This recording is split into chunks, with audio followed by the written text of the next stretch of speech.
What's going on, guys? This is Kaishiro. Welcome back. So we are back with another video. On this video, we're going to talk about the OCG Metagame tier list post-April 2024 OCG limit regulation. So we recently had our ban list Large March 24, and this is the byproduct of the topping decks that have tapped on those duration from March 24 to April 1. So we only have 1 week of new format, but this format looks very interesting and exciting that will be uncovered very soon before Info or Infinite Forbidden. So as usual, this tier list was made by Rai_10Y on his X and Twitter account, and this tier list was shared by ESDR's Facebook page. So thanks again to them for providing quality OCG content. So we have 5 tiers here, no? We have S, A, B, C, and D, even though those letters are not visible on our tier list now. I assume that's the usual trend on this tier list from Rai. So yeah, we are going to start at the bottom on the D tier.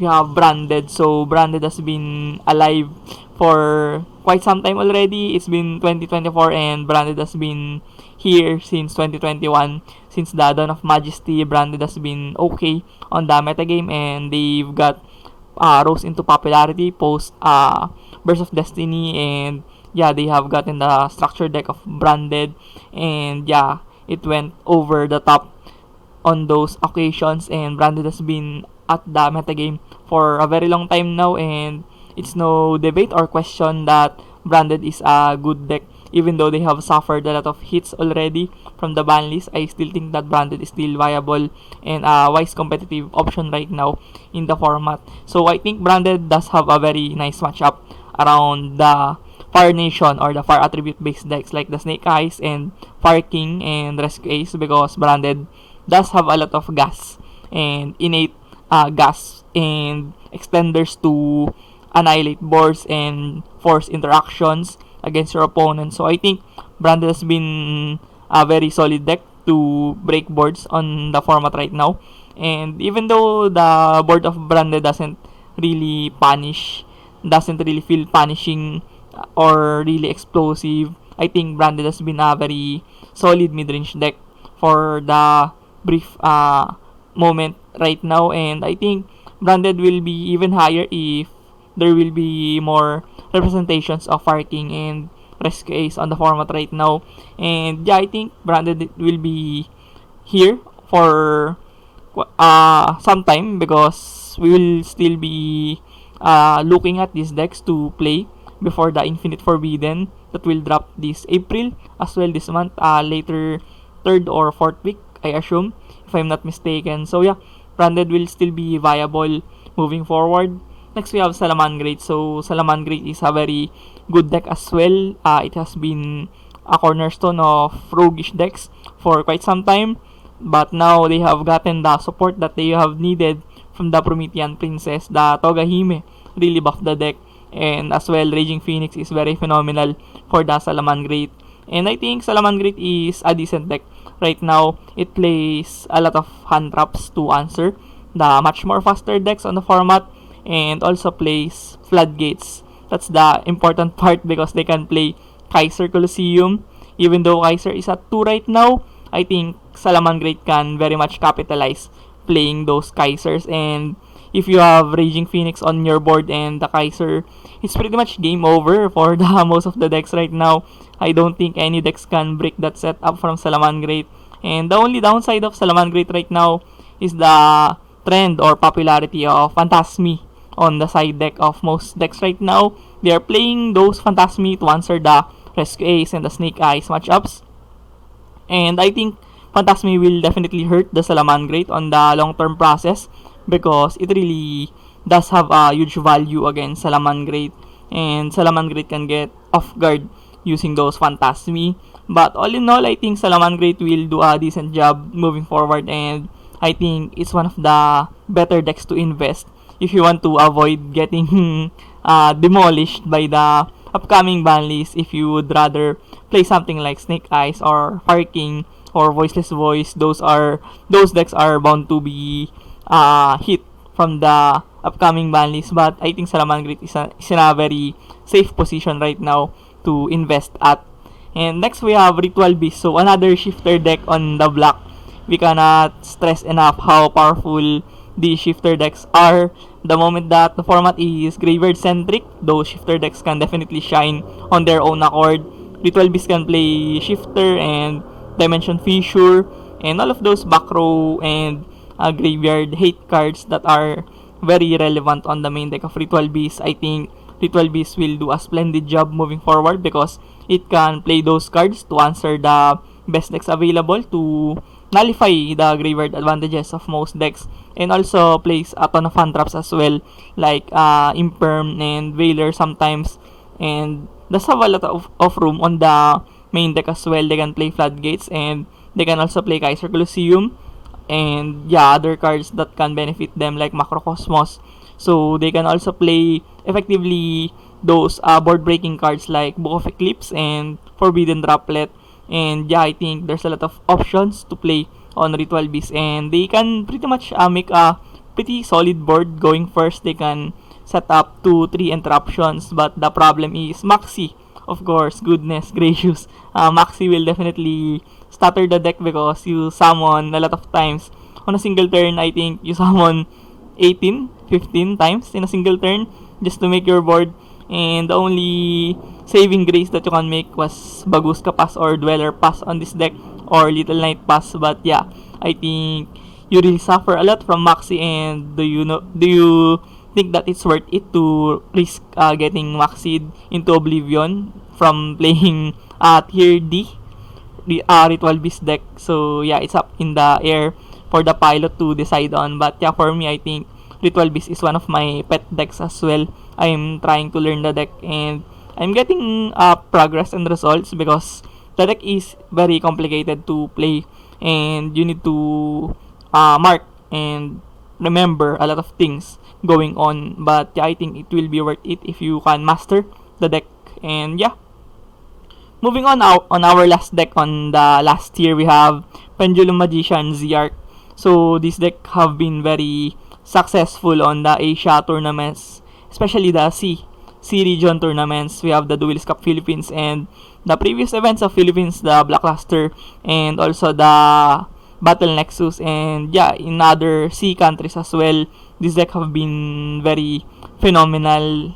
This deck got a lot of tops on those big occasion tournaments, but I think it says a lot on how powerful this deck can be.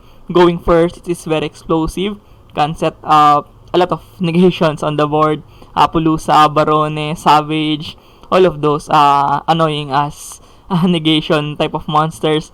And also can play Baguska or other utility cards on their setup as well. And yeah, I think this deck is very strong when going first, but it suffers a lot as well from Maxi. And the most concerning part for me is the popularity of Summon Limit and Anti-Spell Fragrance on the side deck of most decks that capitalizes on those floodgates. I think you will be put in a very tough position to play against those floodgates using this deck. The Anti-Spell Fragrance really hurts your whole deck, and whole Pendulum shenanigans will be halted by a single anti-spell. So yeah, I think it's not really that worth it to play this deck right now, even though it has upsides and good explosiveness. I think it really suffers a lot from consequences of floodgates and Maxi. Next, moving on to the next tier, we have Flandereeze. So we have the last deck on this upper tier. We have Flandereeze. So Flandereeze has been good for the most part. That's the only thing that we could say for this deck, because the moment that they have lost the Windbar Statue, they have lost a huge threat on their setup because they cannot stun that really much on the games as much as before, like they used to have the Bar Statue. But now Flandereeze would rely on the M-Pen, of course, to mitigate the effects of the opponent's monsters and also towards their hand traps. And yeah, I think the hand traps will be a very integral focal point of the Flandereeze success. If they can make a good hand trap lineup to answer these decks, I think Flandereeze will have a good shot to best them out. But right now, I don't see Flandereeze getting higher than this, or even beating those top tier decks on this tier list. But yeah, I think it's a decent deck. It plays Shifter as well very well. and also can play a lot of nifty cards like the what do you call this, the Harpy's Feather Storm, and they can fetch it from the Trust, and also can play a lot of utility cards on the deck like Trust and Talent. So yeah, I think Flandereeze is a good deck, but I don't think it will be any higher than this tier, and I think it's bound to go down if players will respect the matchup more. If they would play something like Draw Lancea, I think Flandereeze will be even more weaker on the format. And yeah, moving on, we have a very interesting deck here. We have the Adamancipator or Earth Good Stuff. So most people ask me why this deck is even relevant right now. The Adamantia or the Adamancipator are long forgotten by most people from the previous formats. They really didn't take into account this deck, and most people are not really inclined on seeing this deck on that tier list. But I think this deck is very much uncharted. Most people are very judgmental on the deck, and they are very underrating the deck on my own opinion. I think this deck has a lot of potential in terms of getting combo pieces on their board. They can pretty much combo off from 1 card, 2 card, and also place the Patchy or the Fossil Dyna. They can pretty much stun anything on the format once they set up those card, and they are really strong. They can play 60 with Grass, and they can play 40 version with the Seca's Light. So I think the deck is kind of flexible. The deck has a lot of rooms to tech in cards and maximize your engines as well. So I think the Adamancipator is in a very decent spot right now in the format. The only problem is the Maxi, of course, because yeah, this deck summons a lot. But you have the option to deck out your opponent on this deck. I have seen a lot of people deck out their opponents from multitudes of summoning on this deck. So yeah, moving on, we have Fire King, the pure raw version of Fire King. So this Fire King is getting traction recently. This deck have been winning a lot in Japan, and they have been very much delighted from the support of Volcanics from their deck, and they have been pretty consistent. And even though they have lost one copy of Kirin, I think the deck is still manageable, and you have a lot of tools on the deck. You can play hand traps, you can play floodgates like Skill Drain, Kaiser, and there can be only one. Those floodgates can definitely help you control the match. Even though you are much lower than the other decks here, I think you could compensate for it from playing more floodgates and by hand trapping correctly on your opponent. So yeah, I think this deck is really dependent on the skill level of the pilot, I assume, because you really scale the deck with your skill level as a pilot. If you're better at the Yu-Gi-Oh or the game, I think you would definitely do a good job on playing this deck. So yeah, moving on, we have Chimera. So I'm really excited on the development or advancements of Chimera because they have a lot of things going on. They can make the Chimera even more powerful from using the Finsmith cards moving forward. And also the illusion variant of this deck is pretty much solid. Chimera has been a very strong deck in the Philippines metagame, and I have witnessed it for a very long time already since I have faced Chito Racimo in our big event last time. I have figured that how powerful Chimera is, and there's a lot of good pilots that I know like Sean and An. Those players are very skilled at Chimera, and I think Chimera is a very nice deck. It's very far from the tier 1, tier 2 status, and I think it's a very good investment to invest at right now because it's lurking behind the tier C, tier B below, and it's very much safe from the ban list, and I think it's one of the wise decision that you can make to invest on competitive side of things. And also, Chimera is very strong. It plays a lot of interruptions and has a very solid, profound going second capacity with the Guardian Chimera that lets you draw and destroy cards. So I think the deck is very much balanced. It doesn't really overpower a lot of things, but I think it's really good right now. Next, moving on the upper tier, we have B tier. We have Melodious Supreme King. So this deck is kinda questionable for me. I'm not really a fan of this deck. I would prefer Melodious a little bit over this deck. even though this deck is much more faster, much more explosive, has more resiliency, I think the utility asset of Melodious is better on my preference. But yeah, I think most Japanese people rate this deck because it sees a lot of play and it has a lot of tops on the previous weeks before the new format. And I think the Supreme King really complements well with the Melodious. You can turbo off your Pendulum cards, and also you have a lot of negations and interruptions that you can make on this board presence of the Melodious Supreme King. But yeah, all in all, I think it's a really solid deck. I just don't think that it's just a B tier material deck right now. I would rate it on C tier if I'm going to be honest. But yeah, moving on, we have Labyrinth Yubel. What a deck! So I have faced this deck on online simulator, and I'm really surprised on how good this deck is. The Labyrinth really controls the tempo of the match, while Yubel elevates the ceiling of the deck, and it's really phenomenal on my experience because the Yubel fusion is really terrifying right now. It really scares me off because it's like a new version of DPE, Destroy Phoenix Enforcer. From before, we have known how anonymous the DPE was back in their time. The 2021 Tri Brigade Sword Soul with Fusion Destiny Hero package on their deck. It's really strong, and I think it will go on that trajectory as well because it plays the Yubel field like Fusion Destiny and plays the new Yubel Fusion much like the DPE as well. So with Labyrinth, I think it really complements the deck. You have access towards cards like the Black Goat Laughs, which is very strong to stop the Tenpai, the Rescue Ace. You can declare things off to really stop the game from your opponent. So I think the asset of Labyrinth really dwells down on their ability to control the match and with their sheer powerful turn 1 presence on this deck.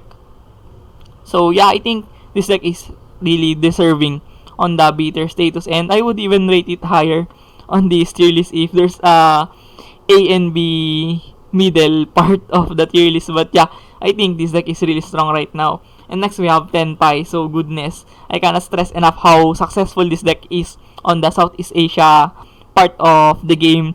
This deck have been tearing it up apart on the big tournaments and big locals events on the OCG right now. And Tenpai is very strong. Most people are not really prepared on going second, blind second decks that can annihilate their board, hand trap them into oblivion, and deal 40k amount of damage on a single battle phase. So this deck is really strong, and most people are not really prepared because they're preparing against Voiceless Voice, the Fire Kings, the Snake Eyes, and their side deck and tech options are limited to those decks only. But yeah, I think they will suffer a lot from Tenpai if they would decide on that path.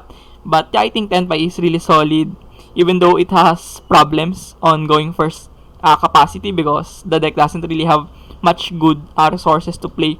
When going first, you would rely on Seal, Pass, and the Floodgates like Kaiser, and something like the Barrier to let you survive a turn. But yeah, I think this deck is really solid, and the results show. The numbers don't lie. They have been very successful on the previous tournaments, and I think it will continue to do so on the following format. Next, we have Snake Eyes. So I think Snake Eyes is in a decent spot right now as well, even though they have lost Wanted and they have lost the third copy of Snake Eyes Ash. And yeah, I think they have lost some consistency pieces, but I think that the deck is still very much relevant. You can pretty much rely on hand traps to stop the opponent from playing the game, and you pretty much have the same end board on this deck. It's just you lost consistency, but you can still mix and match things like Parallel Exceed and other consistency cards on this deck like 1-for-1 to boost the consistency and ceiling of the deck. And yeah, I think this is still a very nice deck, and there's a lot of Snake Eyes Kashtira builds that are going around right now. Very relative inspiration or inspo from the Master Duel competitive side of things. The Snake Eyes Kashtira is very much prevalent on the metagame of Master Duel right now. And even on the TCG, people are adapting like Andres Torres, which had top 3 finish on the recent YCS on Columbia. So yeah, people are experimenting things on the Snake Eyes to make it more accessible and powerful. And the next we have the A tier. We have Yubel on this list, the newly buffed deck from the recent VGM magazine. And I think it's the same logic or manner with the things that I have said earlier for the Labyrinth.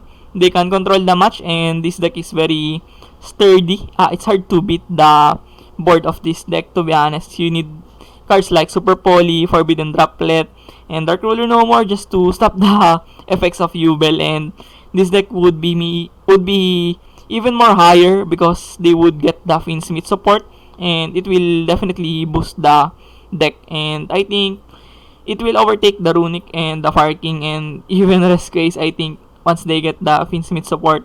But yeah, it depends on the people if they would play the deck with the Finsmith or they would find things different for the Finsmith moving forward. But yeah, right now it looks very promising and looks very solid, and it's a very worthy investment for people to play right now on the OCG competitive.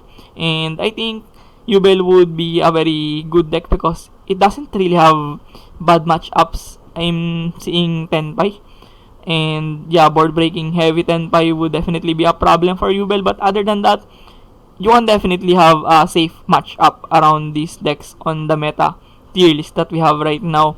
And yeah, moving on, we have Runic. So Runic will be always here no matter what happens. Even though Jesus would return, I think Runic would still be here. And I think Runic is a deck that doesn't really come away from the meta tier list. And I think Runic is a deck that relies on floodgates, stun cards, and controlling cards. And it will be a pet deck of most people that doesn't really want to invest on new things.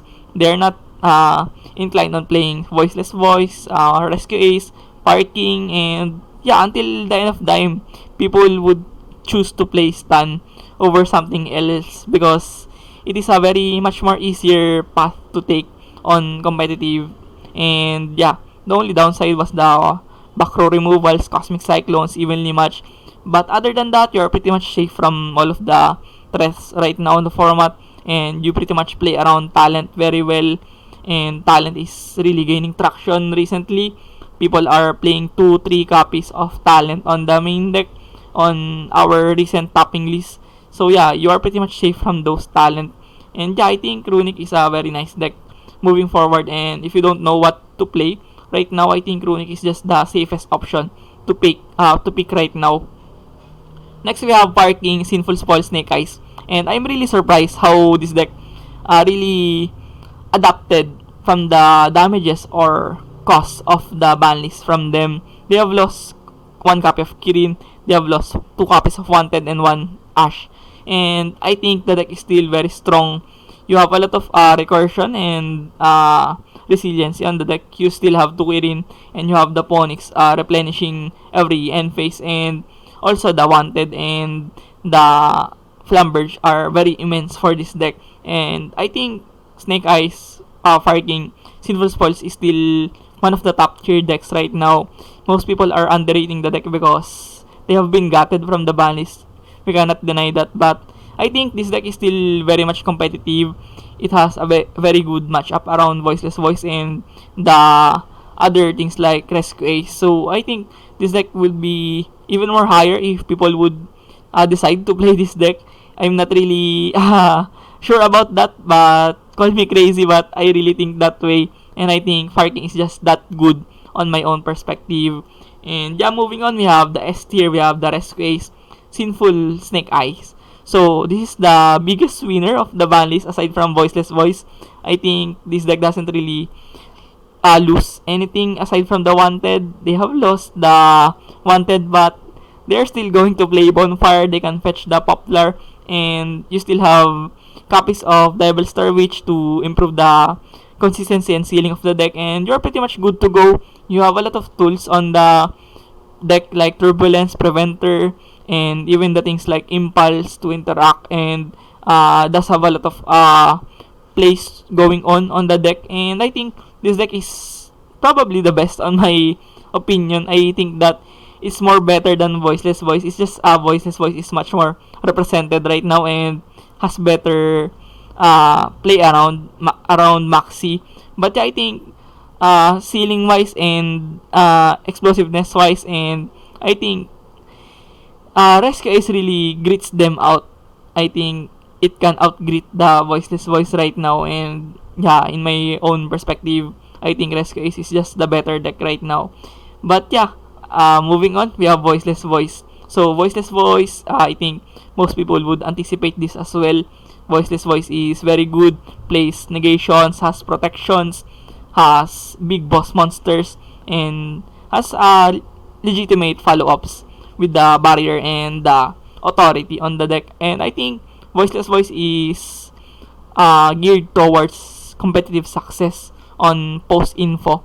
I think Finsmith would be a threat against their throne at the top, but I think it would still be very much received by people. I think it is still a very wise pick to play, and yeah, Voiceless Voice does have a lot of upsides. It plays really good against Maxi, and also you pretty much have safe cards from the Imperms and the Veilers, and I think Ash is the only biggest threat for you, because ashing on Saphira is really tremendous against Voiceless Voice. And yeah, I think eventually people would get tired of playing Voiceless Voice, and they would just pick something like the Finsmith. And if Tenpai got support, I think Tenpai will be even more higher on this tier list.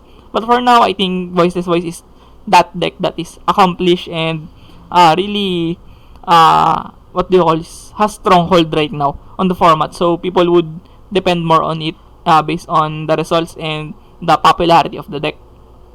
So yeah, that sums up our OCG Metagame tier list for the first week of April 2024 OCG Limit Regulation new format. So once again, thank you for watching, and please like and subscribe this YouTube channel because it motivates me a lot to do content, and I'm really lost for breath right now. But yeah, thank you for watching. See you on the next one. Peace.